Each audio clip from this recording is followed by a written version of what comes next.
And ladies and gentlemen, Chris Gehring. Oh, jeez. Right, so, shouldn't start with so. This is really, I guess I'd like to think of it as a continuation of the talk I gave last year on Whamcloud and quality. I'm going to talk with Mike here, cover 4 areas, so really Whamcloud's view of quality, a look on what we've done since LUG last year, or at least some of the things we've done since LUG last year, and then a quick look at one of the things we're going to do in the year ahead, and then I'll hand over to Mike, who's going to talk about LUG, which is really your window onto our test infrastructure and the whole environment that we have. So, looking at Whamcloud's view of quality, I'm going to start actually by quoting Eric, who I don't think needs any introductions. And I was having coffee with Eric one morning, and he said during, I don't know what we were talking about, but I guess it was related to quality.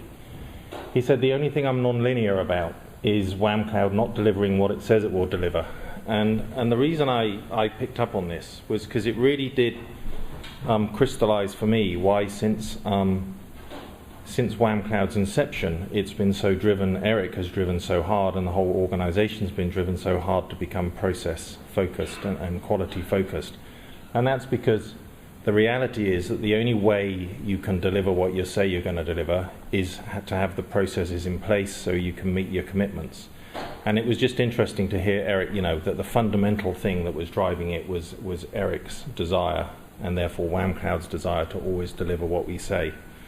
And so, just kind of taking that a step further, I had this nice blue triangle last year and I've redrawn it. Generally, whenever you deliver something, it's kind of a mixture of features and performance, along with the time that you deliver it in, and stability. And as everyone knows, in many projects, and software projects in particular, you often lengthen the time or drop some features, or occasionally you will reduce the stability and quality of what you deliver. And the definition for me of quality, and the definition of what Whamcloud's trying to do, is that we commit up front to the triangle, we commit to the axes of the triangle, and then we deliver that, and we don't drop. We deliver the features and the performance and the time and the stability. And only if we do that, and we defined all those things up front, can we really say that we have a quality process that we're driving. So it's that kind of approach which is, which stems from Eric, and I'm sure others, but Eric's drive in particular to always be able to do what we say we'll do. So moving on again, and just to kind of reiterate that before I look at what we've done in the year past, we're still investing. We're investing a lot of money, time and expertise in creating tools and driving quality processes and generally getting ourselves up to scratch and constantly improving ourselves. We're continuing to develop tools and invest in infrastructure to enhance the Lustre community. And when I say that, all of the tools that we've created to date, everyone in this room, in fact, everyone on the planet really, can access by developing code, pushing it into the test system, into the review system and the build system, and gain access to those tools. So, nothing that I've been involved in building, in fact, I can't think, but nothing that's been built is purely for the use of Whamcloud. We're really doing it for the good of the community, and everyone has access to make use of those tools.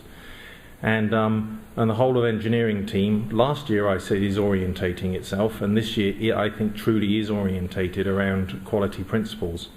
And I don't know how many people follow Jessica's blog even on the website, but she's blogged several times about the way that we use Scrum and Agile and mechanisms like that during our development process. So I think a year on, we're still at it because it's a never-ending story. But we have also, we have got the basics definitely in place and running now, within our development environment. So that's where we are. That's our view on it. And let's just look at a year. This is kind of the year since last LUG, really. So landing test performance, the key thing really, or one of the big interactions, is when someone pushes code for landing. And what I'm talking about here is just the part from when you push the code and it goes in for review before it gets pushed into head. And for that, as far as testing is concerned, we've done about 687 days, I mean you can read it, but of landing testing, and that was 2,781 landing sessions, which is just over 2 million tests, and just over 2 million tests, but slightly less of those passed. So the failure rate is quite small, but actually, because for a session to complete, and a session is about 700 or so tests, only one of them needs to fail. So it's binary. Unless you get all 700, you failed.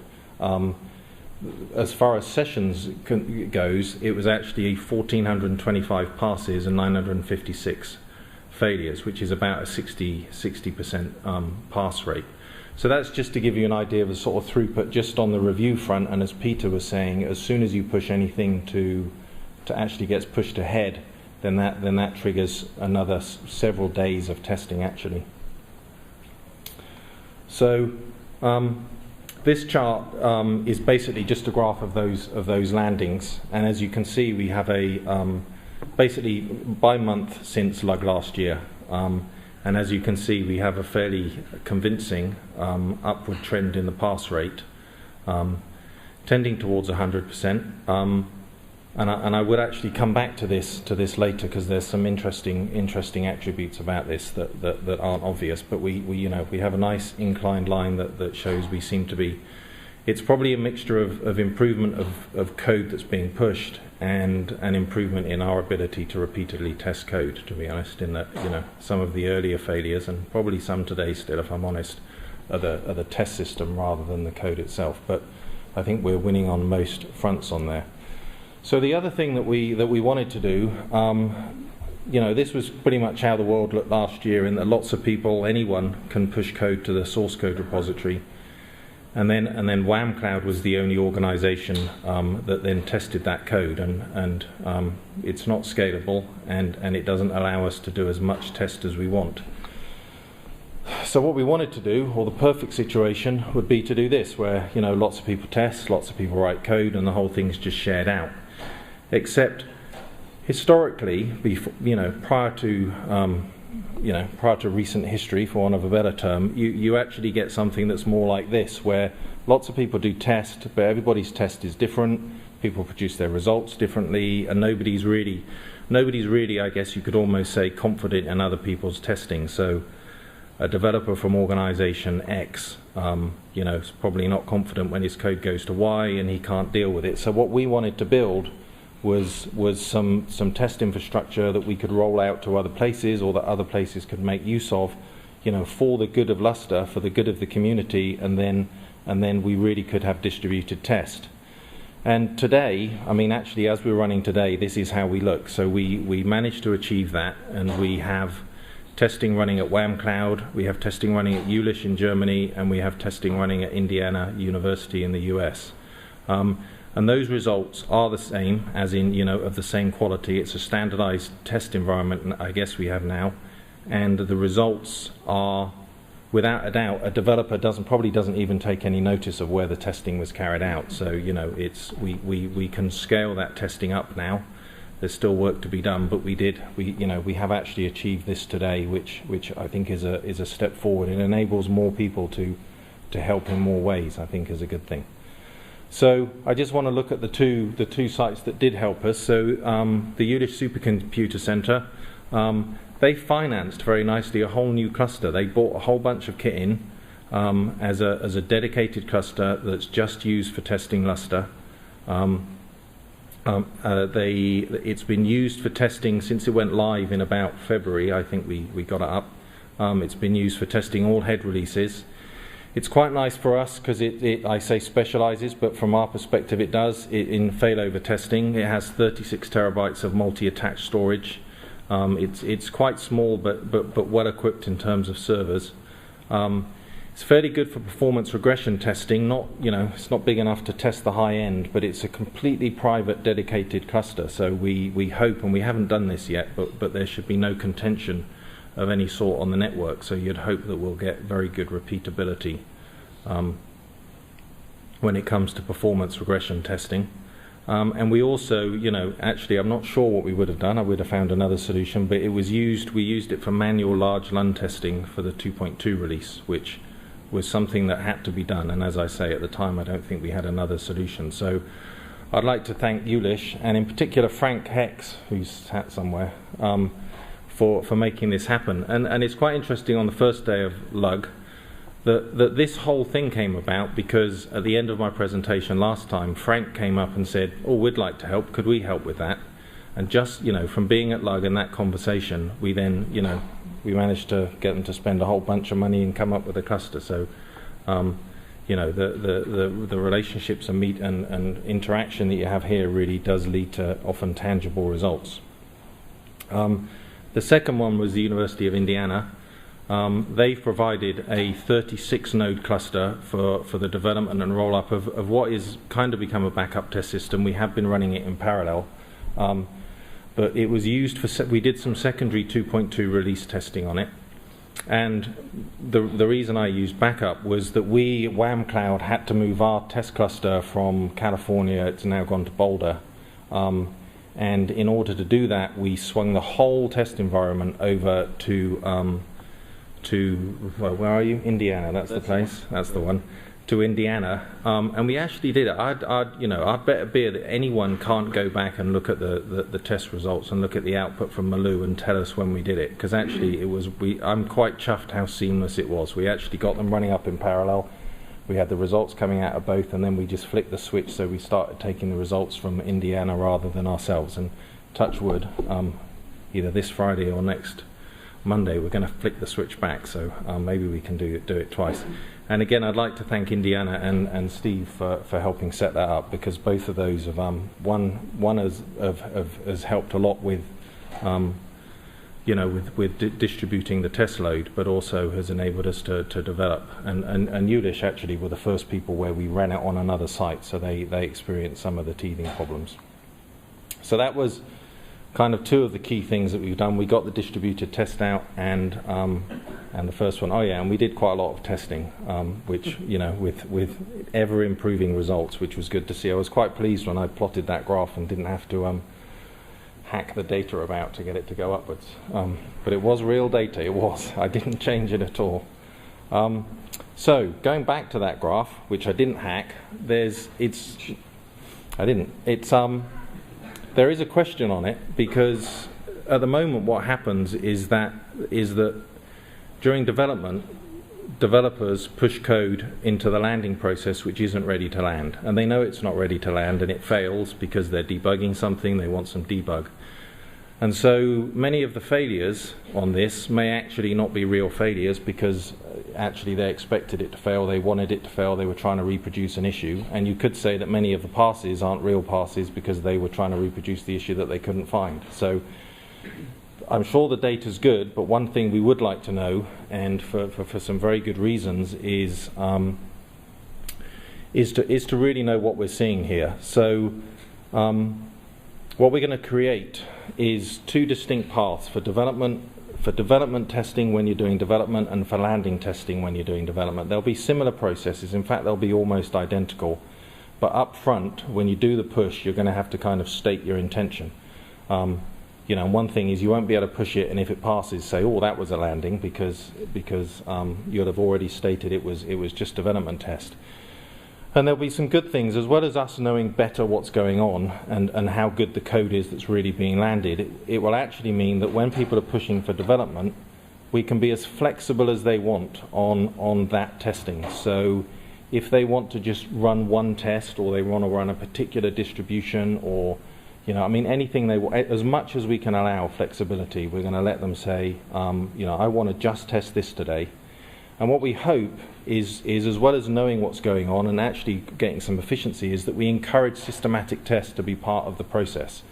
There's too much testing at the end, and we want to get people testing, want to make it easy to test really, really, really early. I mean, earlier than early. Because whilst people say, and it's true, if you test at the end, then you can't test quality in. There's no doubt that if you can drive your development by test, then you can lift the quality. So test during development does improve the quality, without a doubt. And another thing, because we're going to do the same process, I hope, and and this is all about, we're building the tools, so when we're going to encourage people to use them, that we can encourage peer review as the code is written. And I often didn't do anything, did it? Oh, I did.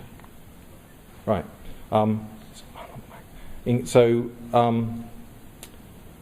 So when I look at the reviews sometimes, as and I wander through, you do see people say things like, well, it works. I wouldn't have done it that way, but somebody spent 3 weeks writing it, 3 months. You're not going to say undo it all just because it's not the best possible way. So if we can get reviews to happen earlier, then we can lead to better code. Because instead of people having to say, that's not how I would have done it, if people can be pushing code for review that's really an outline of code where they haven't finished it, then people can say, that's not the way I'll do it. Have you thought of doing it like this? And the difference between saying, have you thought of doing it like this, rather than I wouldn't have done it like that, is really an opportunity for education. And with the distributed environment that we have, I think creating opportunities for people to educate others, to pass on their wisdom and knowledge is really useful. So hopefully by bringing testing and review forward, we can really lead to better code. So lastly, be auditable. I always think it sounds a bit austere, that, but really, one thing, as I say, that we'd like to know is how we're performing, how we've performed in the past. So if we're sure that all of this testing that's done by developers is captured, it'll all be captured against the ticket for the bug. So if you look at or improvement, but if you look at a ticket, you'll be able to see when they did testing of development, when they got good results, when they decided to push it. Then we can mine that data and work out how to improve the way that we're all working, and have better working practices and better tools and all that sort of stuff. And so, as I say, the other thing we'll do is that the development test, the testing that's carried out in development, will also be part of the landing collateral. So if we can get this testing culture and bring it forward, then in the review process, people can say, well, they can ask about what testing did you do? I can't see any early, and it'll just it just encourages what is without doubt, and I don't think anyone would disagree, is a better way of working.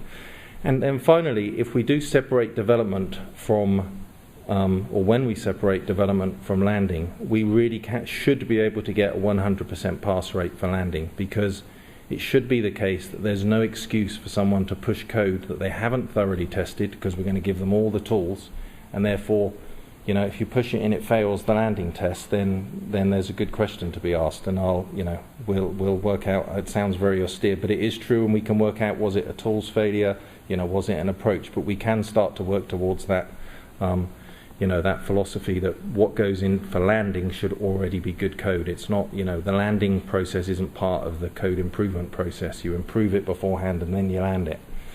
So I have a rather Disney-esque, overdid the animations a bit thing here. So I just wanted to kind of reiterate that. So we have our developer, and he's pulling code from Jira as today. But what would be really cool would be if the first thing that he did, or she did, was to run it against the test system, because there's a good case here. If we have a bug and we run it against the test system should fail. So first of all, you can say if the test system doesn't fail, then this developer should seek out either to raise a ticket to improve the test system, or hopefully write the appropriate test to capture the bug that we're trying to fix, or to illustrate the need for the improvement that we're trying to make. So so then he carries on and does his development, and what we really want is just a constant that testing. It's very easy to carry out tests. People write some code, they write some unit tests because they haven't now finished, so they're thinking about a much more detailed level of the code, and they're testing that as they're running along. So we're gonna end up with better test scripts because of it. And then finally, as I said before they push the code to Gerrit for final review, they should be able to test solid code that should give solid results. And they can do this as a development test, and then once they know it's all good, they can then push to the Gerrit process to carry out the review that we happens today. And as I say, by that there should be no no need or no excuse for pushing for pushing code that really isn't solid and I'll say it, fit for purpose. So just quickly, I hope that next year, and because I'm a realist, I've got some failures in our landing results, but that by next year we can be looking at 100% or near 100% for landing results, because we've put everything in place to make that possible. On the development test, I'm not even sure whether anyone knows whether failing or passing is good, because that's in the eye of the developer, and who knows? Maybe they wanted it to fail, maybe they didn't. But with that, I will hand over to Mike, because I'm eating into his time, and I'll let Mike talk to you about Maloo, which is your window onto this environment that we've made. Thank you. Okay, thanks, Chris. So I'm going to give a quick overview of Maloo for the next few minutes. As Chris said, it's a window into our test system. First, I'm going to give a high-level view of what Maloo is. Then I'll talk about some of the changes which have been made to Maloo since last LUG. Time's short, so it's only a quick selection of the high points. Then I'll talk about the priorities which guide the development of Maloo itself. They center on the quality of Maloo and its ability to give developers access to timely and accurate data. And finally, if time permits, I'll talk about a couple of features that are planned for Maloo. Again, it's a sampling of the more interesting opportunities. There are just so many on my to-do list.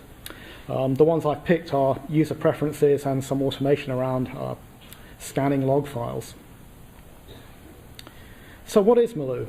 Well, Maloo gives you a window into our test system, and its main focus is the results that are generated by the auto test system. We'll see later that it also offers visibility into different areas of the test system. It's a web application which collects data from test systems and makes those available, both the results and the log files, to the developers.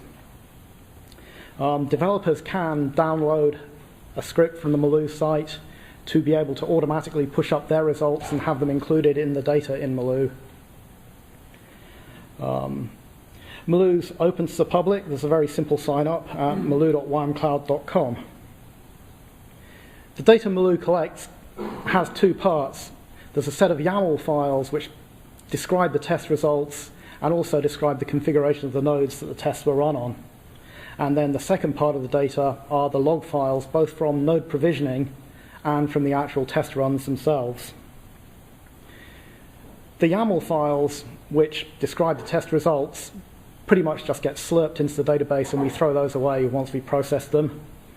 But the log files from the node provisioning and the tests, all those are stored in Maloo, and we've got about 1 terabyte of log files stashed away in Maloo from all the tests that it's collected.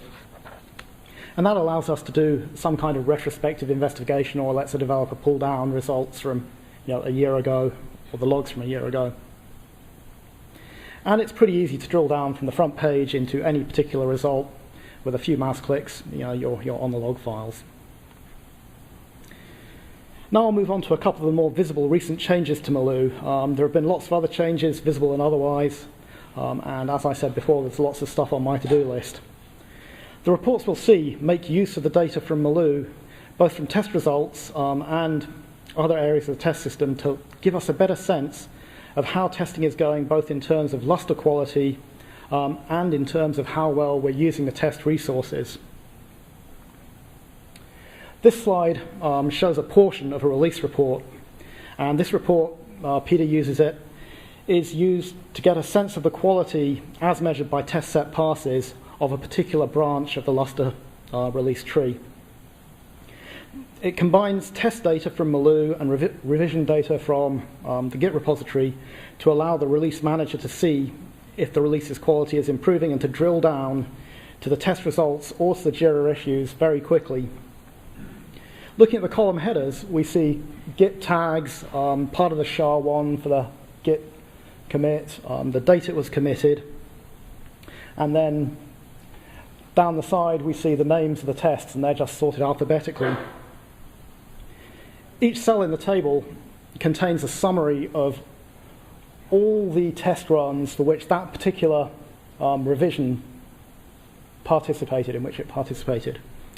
If the cell is green, it means that all the tests passed, and that's pretty marvelous. If the cell's red, then it means there are a higher proportion of errors than there were in the previous run, so things are getting worse. This is probably a bad sign if you're getting towards a release. And the cells that are amber show that there are still some failures in the tests, but the proportion is less than in the last run, so hopefully things are tracking towards becoming green again. You'll notice there are a few white cells on there. Those are, for some revisions, that particular test wasn't run. Maybe there were commits soon afterwards, and that test never got run for that revision. So this report lets the release manager quite quickly get an idea of whether things are getting better or worse in a sort of general qualitative way, and he can drill down into the data behind that.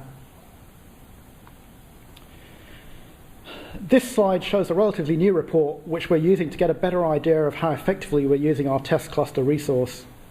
The more effectively we use the resource, the more tests we can run, and also the faster developers are likely to get visibility of their results in Maloo. Time goes from sort of left to right across the top. The most recent history is on the right, the oldest stuff is on the left, and each little bar is a particular individual node. When a node's actually got some results in Maloo, I colour the area green to show that we were actually getting useful results at that time for that node. And the white areas are either where Maloo has no data because we weren't running tests, or perhaps because a developer had reserved those nodes for some development and we just don't have the results for that.